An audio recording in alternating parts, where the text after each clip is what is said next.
Hello everyone, my self doctor Magan Lal, assistant professor government Bangat college Didwana. आज की इस वीडियो में हम BSc part third inorganic chemistry की यूनिट फर्स्ट में जो कल हमने वैलेंस बॉन्ड थ्योरी की लिमिटेशन पढ़ी थी, उसकी बची हुई कमियों को हम आज देखेंगे। वैलेंस बॉन्ड थ्योरी की एक और कमी है कि stability of copper second square planar complexes की व्याख्या इस वैलेंस बॉन्ड थ्योरी के द्वारा हम ठीक से नहीं कर पाते हैं। हमारे पास एक कोबाल्ट का संकुल है, कोबाल्ट का ऑक्टाहेड्रल कॉम्प्लेक्स, जिसमें कोबाल्ट जो धातु आयन है वो D2sp3 संकृत अवस्था में होता है। इस संकुल की स्टेबिलिटी की व्याख्या हम वैलेंस बॉन्ड थ्योरी के द्वारा आसानी से कर सकते हैं। कोबाल्ट सेकंड का जो इलेक्ट्रॉनिक कॉन्फ़िगरेशन होता है वो D7 इलेक्ट्रॉनिक कॉन्फ़िगरेशन होता है। जब कोबाल्ट D2sp3 संकृत कक्षक बनाएगा जिनमें D उपकोष के 3D उपकोष के 2 कक्षक खाली हों, तो बचे हुए 3 D उपकोष में केवल 6 इलेक्ट्रॉन आ सकते हैं। लेकिन यहाँ पर कोबाल्ट का इलेक्ट्रॉनिक कॉन्फ़िगरेशन हम देख रहे हैं कि है D7। तो ये जो एक D उपकोष का जो इलेक्ट्रॉन है वो 3D उपकोष से 4D उपकोष में चला जाएगा, यानी लोअर एनर्जी लेवल से हायर एनर्जी लेवल में चला जाएगा। और जब ये एक इलेक्ट्रॉन हायर एनर्जी लेवल में चला जाएगा तो उस इलेक्ट्रॉन को फिर इस संकुल से बाहर निकालना आसान हो जाएगा, बहुत इजीली ये इलेक्ट्रॉन बाहर निकल जाएगा। यानी ये संकुल है वो कोबाल्ट की प्लस सेकंड ऑक्सीडेशन स्टेट से प्लस थर्ड ऑक्सीडेशन स्टेट में आसानी से ऑक्सीकृत हो जाएगा। तो कोबाल्ट के संकुल के स्थायित्व की व्याख्या हम वैलेंस बॉन्ड थ्योरी के द्वारा आसानी से कर सकते हैं। लेकिन ठीक इसी प्रकार का एक संकुल कॉपर का भी है, जो कि स्क्वायर प्लेनर ज्योमेट्री का है। कॉपर का जो स्क्वायर प्लेनर ज्योमेट्री का एक संकुल की हम बात कर रहे हैं वो है CuNH3 का होल फॉर 2+। हम जानते हैं कि स्क्वायर प्लेनर जो कॉम्प्लेक्स है उनमें जो धातु आयन है वो DsP2 संकृत अवस्था में होता है वैलेंस बॉन्ड थ्योरी के अकॉर्डिंग। यानी 3D उपकोष का एक D कक्षक, एक S कक्षक और 2 P कक्षक मिलकर 4 DsP2 संकृत कक्षकों का निर्माण करते हैं, जो कि स्क्वायर प्लेनर ज्योमेट्री में अरेंज रहते हैं। हम कॉपर का इलेक्ट्रॉनिक कॉन्फ़िगरेशन देखें कॉपर सेकंड ऑक्सीडेशन स्टेट में, तो कॉपर सेकंड ऑक्सीडेशन स्टेट में कॉपर का इलेक्ट्रॉनिक कॉन्फ़िगरेशन होता है D9। और हमें यहाँ पर एक खाली D कक्षक चाहिए, तो बचे D कक्षक 4 D कक्षक, इन 4 D कक्षकों में केवल 8 इलेक्ट्रॉन आ सकते हैं, जैसा कि ठीक हमने ऊपर कोबाल्ट वाले कॉम्प्लेक्स में देखा था हम। तो 8 इलेक्ट्रॉन 4 D उपकोष में भरे जाएंगे, एक D उपकोष खाली रहेगा, बचा हुआ जो एक इलेक्ट्रॉन है वो 3D उपकोष से 4D उपकोष में प्रमोट हो जाएगा, 4D उपकोष में चला जाएगा। ये इलेक्ट्रॉन 4D उपकोष में चला गया, यानी लोअर एनर्जी लेवल से हायर एनर्जी लेवल में चला गया है। तो इस इलेक्ट्रॉन को बाहर निकालने के लिए बहुत कम ऊर्जा की आवश्यकता होनी चाहिए, और ये संकुल भी कॉपर सेकंड से कॉपर थर्ड ऑक्सीडेशन स्टेट में आसानी से ऑक्सीकृत हो जाना चाहिए। लेकिन ये संकुल कॉपर थर्ड ऑक्सीडेशन स्टेट में ऑक्सीकृत नहीं होता है, ये कॉपर सेकंड ऑक्सीडेशन स्टेट में ही स्टेबल होता है। तो ये संकुल क्यों स्थायी होता है, इस बात की व्याख्या हम वैलेंस बॉन्ड थ्योरी के द्वारा नहीं कर सकते हैं। तो ये भी वैलेंस बॉन्ड थ्योरी की एक कमी है। अगला है, इसकी अगली कमी है कि वैलेंस बॉन्ड थ्योरी केवल मेटल ऑर्बिटल पर ही बहुत ज़्यादा ध्यान देती है कि मेटल ऑर्बिटल हैं उनमें संकरण होता है, मेटल के जो कक्षक हैं वो खाली कक्षक होते हैं। लिगेंड के कक्षकों पर कोई स्पेशल ध्यान ये थ्योरी नहीं देती है। अगली कमी है स्टेबिलिटी ऑफ कॉम्प्लेक्सेज।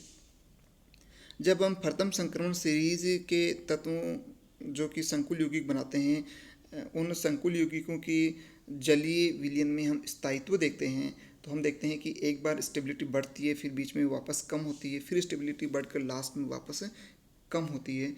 तो इस प्रकार की जो स्टेबिलिटी है, इस प्रकार का कर्व हमें स्टेबिलिटी का देखने को मिलता है। इस प्रकार की स्टेबिलिटी की व्याख्या हम इस वैलेंस बॉन्ड थ्योरी के द्वारा हम आसानी से नहीं कर पाते हैं। तो इन सारी कमियों को दूर करने के लिए संकुल यौगिकों की बॉन्डिंग, उनकी ज्योमेट्री, उनकी स्टेबिलिटी आदि को समझाने के लिए एक और थ्योरी दी गई। वो थ्योरी है crystal field theory, CFT, crystal क्षेत्र सिद्धांत। इस सिद्धांत को हम इस साल डिटेल में पढ़ेंगे। बहुत ही इम्पोर्टेंट थ्योरी है और इसके जो बेसिक कंसेप्ट हैं वो हम इस वीडियो में देखेंगे। ये थ्योरी आपने यदि सही पढ़ी है, इसका मतलब आप BSc थर्ड ईयर की इनऑर्गेनिक केमिस्ट्री के शुरू के जो 2 यूनिट हैं वो आप बहुत आसानी से समझ पाएंगे। जो क्रिस्टल फील्ड थ्योरी है वो ओरिजिनली बेथे और वॉन लेक के द्वारा दी गई थी।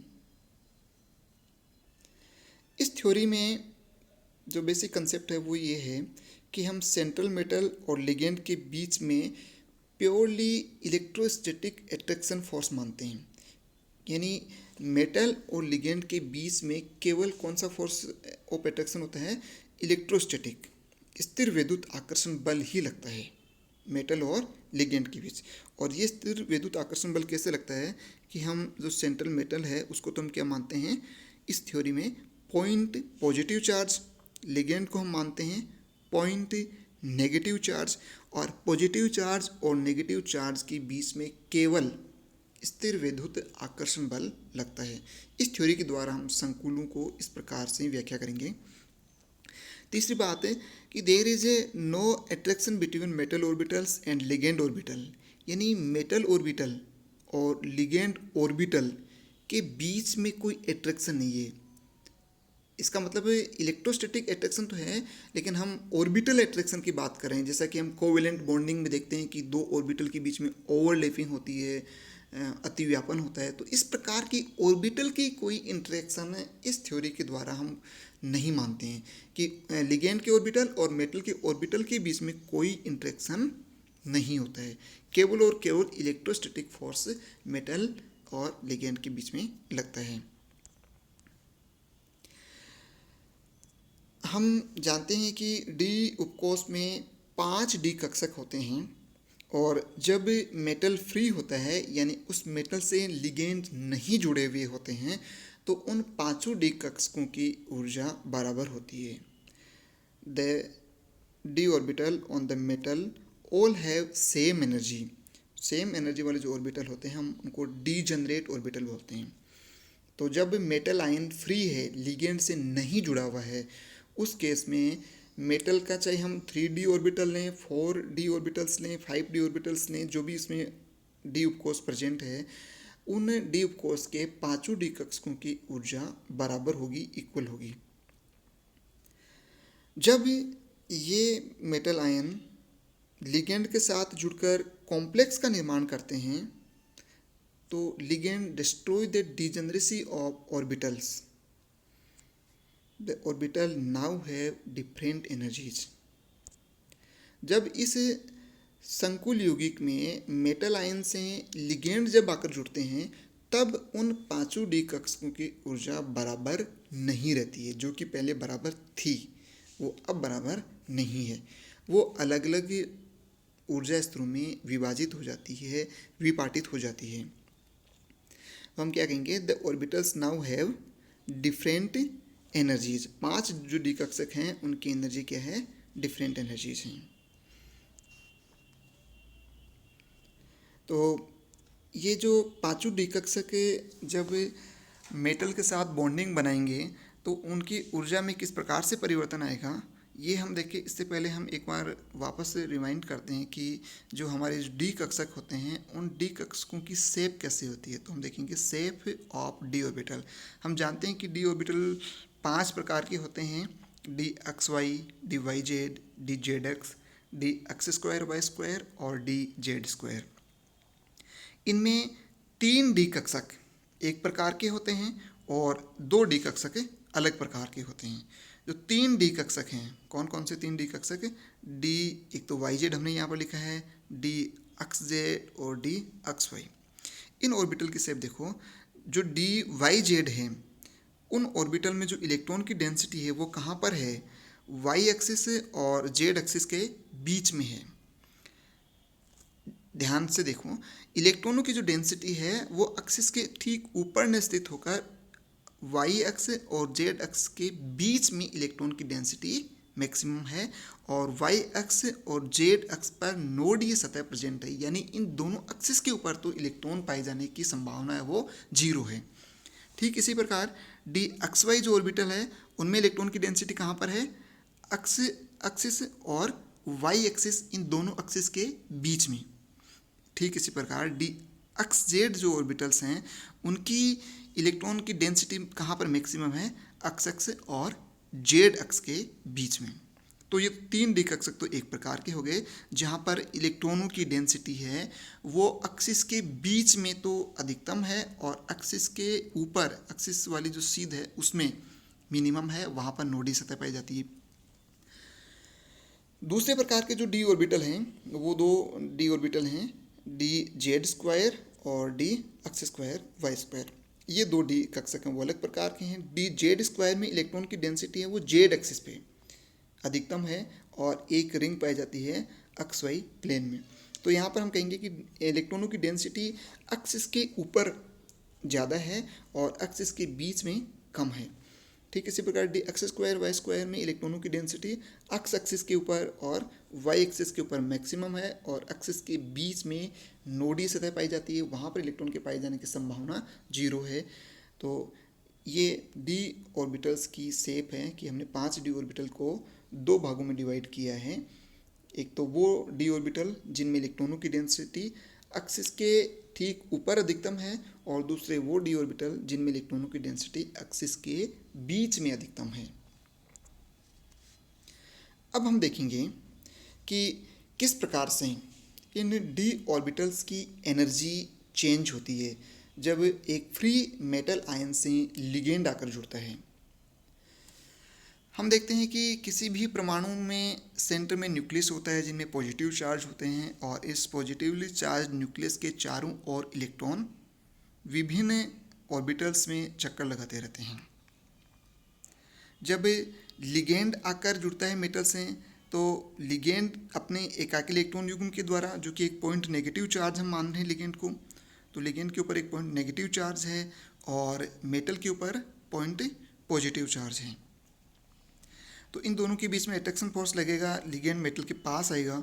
जैसे ही लिगेंड मेटल के पास आएगा तब लिगेंड के इलेक्ट्रॉन और मेटल के जो डी उपकोष में उपस्थित इलेक्ट्रॉन है उन दोनों इलेक्ट्रॉनों के मध्य प्रतिकर्षण बल लगेगा। दोनों इलेक्ट्रॉनों के मध्य, मेटल के इलेक्ट्रॉन और लिगेंड के इलेक्ट्रॉन, इन इलेक्ट्रॉनों के मध्य प्रतिकर्षण बल लगता है, और जब प्रतिकर्षण बल लगता है तो जो स्टेबिलिटी है वो कम हो जाती है, एनर्जी बढ़ जाती है। यहाँ पर हम देख रहे हैं कि ये फ्री डी आयन है जिनमें 5 डी कक्षकों की ऊर्जा बराबर है। जब लिगेंड आकर जुड़ेगा तो इन 5 डी कक्षकों की ऊर्जा एक बार बढ़ जाएगी, इतनी ऊर्जा में बढ़ोतरी हुई है। और जब लिगेंड और ज़्यादा नज़दीक आएंगी तो ये जो डी कक्षक हैं, 5 डी कक्षक थे, वो 2 भागों में विभाजित हो जाते हैं, विभाजित हो जाते हैं। ऑक्टाहेड्रल संकुल की यदि हम बात करें तो ऑक्टाहेड्रल संकुल में 6 लिगेंड 3 एक्सिस के ठीक ऊपर से होते हुए मेटल आयन से आकर जुड़ते हैं।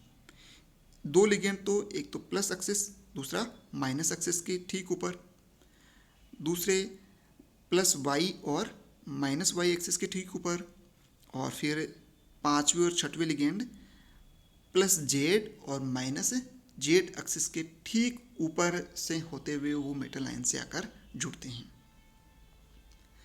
तो जब ये लिगेंड इन तीनों एक्सिस से होते हुए मेटल आयन से आकर जुड़ेंगे तो मेटल के वो डी ऑर्बिटल जो इन एक्सिस के ठीक ऊपर स्थित हैं वो लिगेंड के डायरेक्ट कांटेक्ट में आएंगे, लिगेंड के ज़्यादा नज़दीक होंगे, और उन कक्षकों में उपस्थित इलेक्ट्रॉन और लिगेंड के इलेक्ट्रॉनों के बीच में प्रतिकर्षण बल ज़्यादा लगेगा। ज़्यादा प्रतिकर्षण बल लगेगा तो उन डी कक्षकों की ऊर्जा है वो बढ़ जाएगी।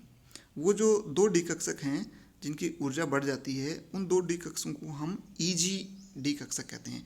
आप बता सकते हो कि ईजी में दो डी कक्षक कौन कौन से होंगे? D x square Y square और डी जेड स्क्वायर, वो डी कक्षक है जिनमें इलेक्ट्रॉन्स हैं वो एक्सिस के ठीक ऊपर अधिकतम पाए जाते हैं। और दूसरे प्रकार के डी ऑर्बिटल जिनमें इलेक्ट्रॉन के पाए जाने की संभावना एक्सिस के ठीक ऊपर ज़्यादा न होकर एक्सिस के बीच में ज़्यादा है, तो वो डी कक्षक लिगेंड के डायरेक्ट कांटेक्ट में नहीं आएंगे, तो उनके बीच में जो रिपल्सन फोर्स है वो कम लगेगा, जिसकी वजह से D X Y, D Y Z और डी जेड एक्स, इन जो तीन डी कक्षक हैं जिनको हम T2G ऑर्बिटल कह रहे हैं, इन ऑर्बिटल की जो एनर्जी है वो कम हो जाती है। तो हमने देखा कि मेटल आयन के जो डी ऑर्बिटल थे वो लिगेंड की अब्सेंस में, जिसको हम फ्री मेटल आयन कह रहे हैं, उस स्थिति में डी उपकोष के पांचों डी कक्षकों की ऊर्जाएं बराबर थी। जब लिगेंड आकर जुड़े तो एक बार तो सभी डी कक्षकों की ऊर्जाएं बढ़ गई और फिर वो जो डी कक्षक हैं वो दो भागों में विभाजित हो गए। तीन डी कक्षक जो लिगेंड के बिल्कुल सीध में नहीं आ रहे हैं, एक्सिस के बीच में स्थित हैं, उन डी कक्षकों की ऊर्जाएं तो कम हो जाती है। D X Y, D Y Z और डी जेड एक्स, इन तीन डी कक्षकों की ऊर्जा कम हो जाती है। इन तीनों डी कक्षकों को हम T2G ऑर्बिटल कहते हैं। और दो डी कक्षक जो लिगेंडू के ठीक सीध में आते हैं, लिगेंडू के ज़्यादा कांटेक्ट में आते हैं, जिनमें ज़्यादा रिपल्सन फोर्स लगता है, वो डी कक्षकों की ऊर्जा बढ़ जाती है। इन दोनों डी कक्षक जिनमें d x square Y square और डी जेड स्क्वायर ऑर्बिटल आते हैं, इन दोनों डी कक्षकों को हम ईजी ऑर्बिटल कहते हैं। अब हम एनर्जी की बात करते हैं कि इनकी एनर्जी का जो सेपरेशन है वो कितना होता है। ये जो टोटल एनर्जी की यदि हम बात करें कि इन तीन डी कक्षकों की ऊर्जाओं में होने वाली कमी और दो डी कक्षकों की ऊर्जा में होने वाली वृद्धि, टोटल कमी और टोटल वृद्धि इक्वल होती है। यानी टोटल यदि एनर्जी चेंज देखें हम इन पांचों डी कक्षकों की तो वो जीरो होती है। यानी तीन की जितनी कम होती है दो की उतनी ही बढ़ जाती है। यदि इस टोटल एनर्जी को हम डेल्टा ऑक्टाहेड्रल, डेल्टा ओ मान लें, टोटल एनर्जी को हम कितना मान लें? डेल्टा ओ, तो जो ऊर्जा में कमी हो रही है वो तो होगी 0.4 डेल्टा ओ, और ऊर्जा में जो वृद्धि हो रही है वो होगी 0.6 डेल्टा ओ। हमने कहा कि टोटल एनर्जी चेंज वो बराबर होती है, तो तीन डी कक्षकों की ऊर्जाएं कम होती है, तो इस 0.4 को हम 3 से गुणा करेंगे तो आएगा 1.2 डेल्टा ओ। दो डी कक्षकों की ऊर्जा में वृद्धि होती है, तो 0.6 को हम 2 से गुणा करेंगे तो 1.2 डेल्टा ओ। तो ऊर्जा में वृद्धि हुई 1.2 डेल्टा ओ, ऊर्जा में कमी हुई 1.2 डेल्टा ओ, दोनों का जो टोटल वो हो गया 0। तो जितनी तीन डी कक्षकों की ऊर्जा में कमी हो रही है उतनी ही दो डी कक्षकों की ऊर्जा में वृद्धि हो रही है। यानी ये एनर्जी का गैप है वो तो है कम, और ये जो एनर्जी का ऊपर वाला जो एनर्जी का गैप है वो है ज़्यादा। तो ये इस प्रकार से जब ऑक्टाहेड्रल संकुल में मेटल आयन से लिगेंड आकर जुड़ते हैं तो ऑक्टाहेड्रल संकुल बनने पर मेटल के जो पांचों डी कक्षक थे जिनकी ऊर्जा पहले बराबर थी, उन पांचों डी कक्षकों की ऊर्जा दो भागों में विभाजित हो जाती है। दो डी कक्षकों की ऊर्जाएं बढ़ जाती हैं और तीन डी कक्षकों की ऊर्जाएं कम हो जाती हैं। ऊर्जा में इस विपाटन को हम क्रिस्टल क्षेत्र विपाटन या फिर क्रिस्टल फील्ड स्प्लिटिंग कहते हैं। और ये जो एनर्जी का गैप है उस एनर्जी के गैप को हम क्रिस्टल क्षेत्र विपाटन ऊर्जा, क्रिस्टल फील्ड स्प्लिटिंग एनर्जी कहते हैं। CFSE, crystal field splitting energy. Octahedral संकुल है तो इस ऊर्जा को हमने नाम दे दिया है डेल्टा ओ। आगे वाली वीडियो में हम टेट्राहेड्रल संकुलों के लिए क्रिस्टल क्षेत्र विपाटन ऊर्जा और फिर ऑक्टाहेड्रल और टेट्राहेड्रल संकुल, इन दोनों के क्रिस्टल क्षेत्र विपाटन ऊर्जा का कंपैरिजन करेंगे। आज की वीडियो में इतना ही। Thank you.